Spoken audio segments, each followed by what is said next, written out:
Thank you very much, Madam Chairman, and thanks to both of you for being here with us today and for your service to our country. I appreciate what you do.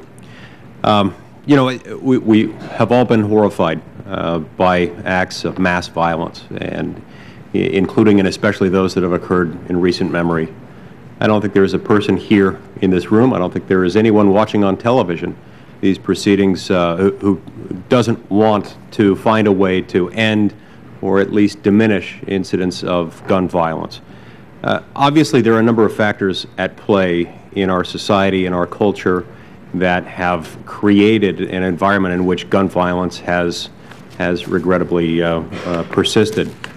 But I worry at times that if we rush too quickly into enacting gun ownership restrictions, that could cause some problems.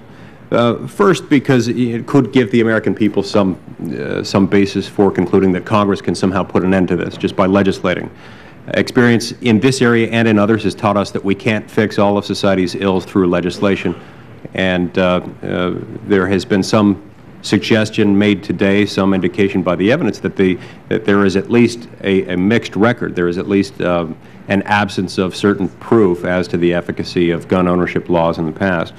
Secondly, and perhaps more importantly, I worry about what some of the gun control measures that we've been discussing might do to the rights of law-abiding citizens.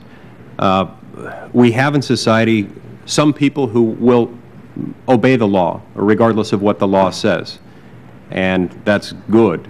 We have some people who are likely to disregard the law, regardless of what it says. Fortunately, in our society, those in the former category have tended to predominate, and that's what allows us to have a society that generally lives according to the rule of law.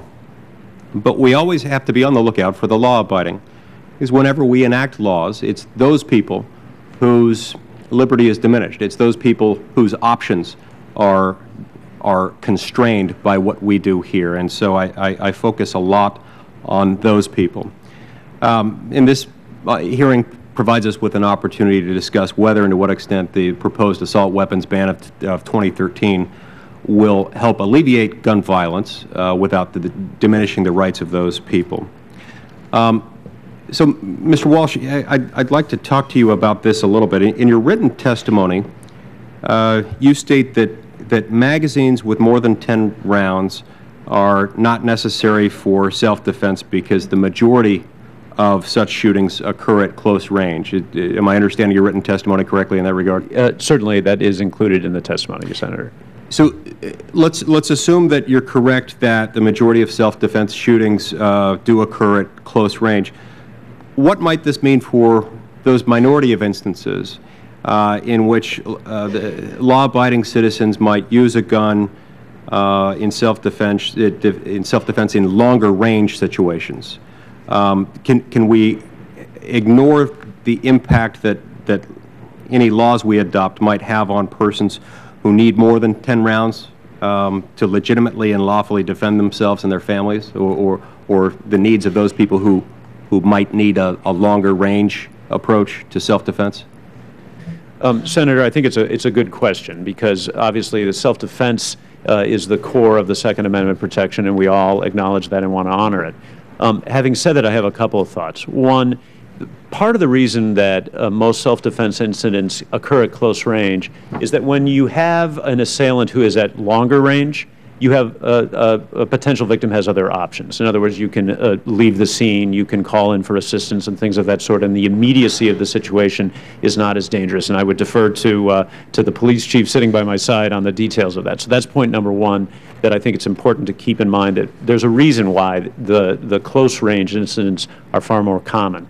Secondly, the evidence that I've seen suggests that the vast majority of self-defense incidents involve 1 or 2 shots being fired, if any, 1 or 2 shots being necessary.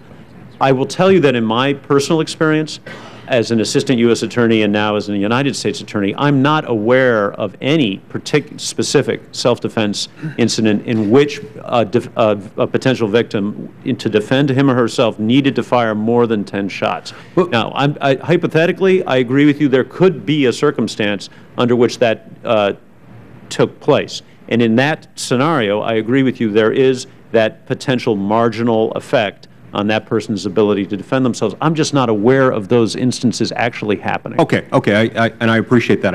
I do think, and I see my time's running out. Let me just point out really quickly, there was a 1995 study on the use of guns in self-defense. And I understand that study concluded that in almost half of the instances in which a victim was attacked and thereafter used a gun in self-defense, that there were at least 2 attackers, and that in nearly 25% of those situations, there were 3 or more attackers. So even at close range, wouldn't it be helpful, if not critical, in those instances, which granted may well be a minority of the instances, wouldn't that be helpful to have an ammunition magazine that had more than 10 rounds? Senator, I'm not sure I'm familiar with the study you're referring to, but I do know there was statistics that were going around that related not to armed assaults, but to, in other words, assaults with firearms, but assaults by assailants that were not all armed. And I would need to discuss that, need to have a chance to look at that. But to answer your question directly, the fact is that if someone were confronted with 3 assailants armed with firearms, I suppose there is a hypothetical scenario under which having more than 10 rounds in a magazine would be of some marginal assistance. But again, as I say, I'm not aware of any such instance actually happening where someone has required more than 10 shots. Okay. Thank you very much, Senator.